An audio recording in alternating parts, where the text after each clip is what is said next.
Iran ने Israel पर किया 1 अक्टूबर को बैलिस्टिक मिसाइलों से हमला। समझते हैं कि अब इजराइल बदला कैसे लेगा। इसीलिए क्या है, ईरान ने ध्यान देना 180 बैलिस्टिक मिसाइलों को इजराइल पर दागा, जिसे इजराइल के जो डिफेंस सिस्टम ने और अमेरिका की जो आर्मी को पहले से ही इस अटैक के बारे में पता चल गया था, दोनों ने मिलकर इस हमले को पूरी तरीके से नाकामयाब कर दिया। अब बस बेसिकली बात है, अगर हमला किया गया, नाकामयाब हुआ है, उसके बावजूद भी इजराइल तो बदला लेगा।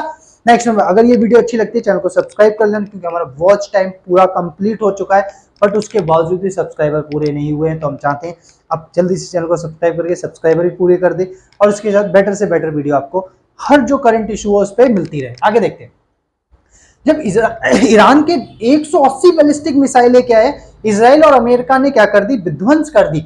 अब यहां पर इशू ये हुआ कि ईरान के लिए क्या है, अब ये एक संकट का विषय छिड़ गया है। इसका कारण क्या है कि ईरान ने क्या है, पश्चिमी एशिया पर हर पूरे युद्ध के बादल क्या है, गहराते नजर आ रहे हैं, क्योंकि यूएसए इजराइल का साथ दे रहा है, और यूएसए ने बड़े पैमाने पर ऑलरेडी उसकी आर्मी 40,000 तैनात है पश्चिमी एशिया में, यानी कि इस हिस्से में उसकी 40,000 आर्मी पहले से ही तैनात है। उसने कुछ अतिरिक्त सैनिक भी भेजे हैं जो इजराइल की क्या करेंगे, मदद करेंगे।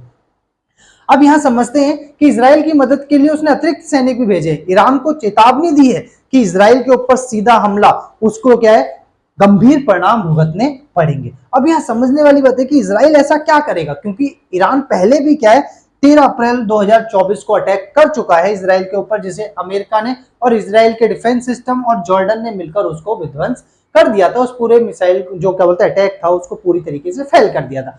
उसके बाद क्या इजराइल ने कोई खास बदला नहीं लिया था। तो उसकी स्ट्रेटजी समझते हैं, वो क्या स्ट्रेटजी है जिसकी वजह से वो ईरान से कब बदला लेगा। तो समझते हैं, सबसे पहले इजराइल ने क्या किया कि यहाँ हमास पे वो अटैक कर रहा था उस समय, जो गाजा में था, और गाजा के अंदर उसने 50,000 से ज्यादा लोगों की हत्या कर दी, यानी कि मतलब उसकी अटैक के अंदर मारे गए लोग, और करीबन 1.5 लाख से ज्यादा लोग घायल हुए, जो कि आबादी टोटल 20 लाख है। और गाजा को मतलब अंदाजे से बस लोग 100 सालों के लिए पूरी तरीके से उसने क्या है, बदला ना लेने लायक छोड़ा, यानी अगले 100 सालों तक उसे क्या है, दोबारा से उस स्थिति में प्राप्त करने में समय लग सकता है। अब इधर क्या हुआ कि यहाँ पर जो ये देख रहे हो आप, इस हिस्से पर इस हिस्से पर पूरा क्या है, लेबनान में हिजबुल्लाह का कंट्रोल था। हिजबुल्लाह एक आतंकवादी सशस्त्र संगठन है, ऐसा इजराइल मानता है, क्लियर है। और ये अटैक क्या करता है, अक्सर करता रहता है फिलिस्तीन के लिए, ठीक है। अब यहाँ समझने वाली बात आती है, ये जैसे ही अटैक करता था, पर उसका आयरन डोन हो गया, एरो 2 हो गई, एरो 3 हो गया, आरस में नहीं है, ये सब क्या डेविड स्टिंग, ये सारे क्या है, उसको डिफेंस कर लेते थे। अब इसने डिसाइड किया कि हिजबुल्लाह को पूरी तरीके से खत्म करेंगे। जैसे हिजबुल्लाह जो है, हिजबुल्लाह के प्रमुख को भी इन्होंने मारा है। इसी के साथ इसने अपनी आर्मी को क्या है, लेबनान में घुसेड़ दिया है, और अब इसका टारगेट ये है कि पूरी तरीके से किसको, हिजबुल्लाह को खत्म कर देते हैं।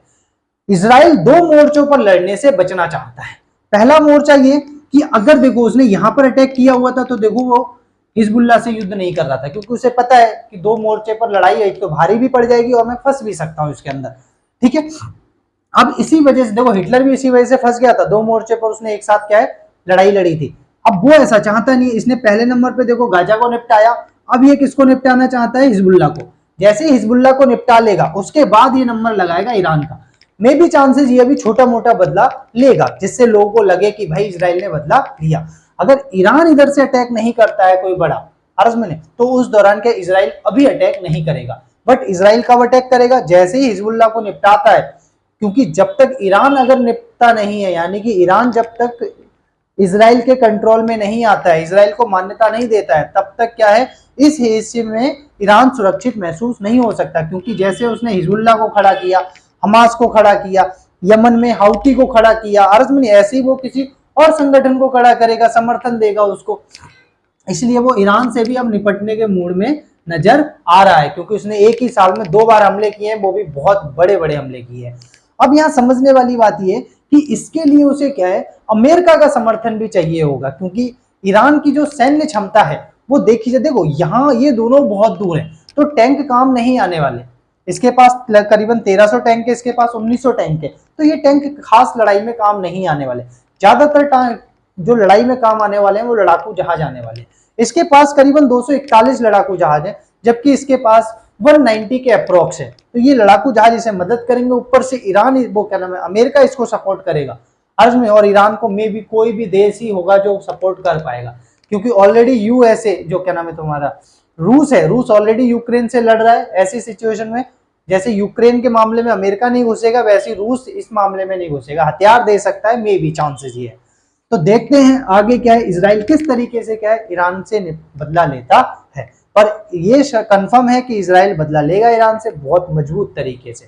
चैनल को इसी के साथ सब्सक्राइब कर ले, जिससे कि हमारे भी चैनल सब्सक्राइब जो है वो पूरे कंप्लीट हो जाए। तो इसी के साथ बाय एवरीवन।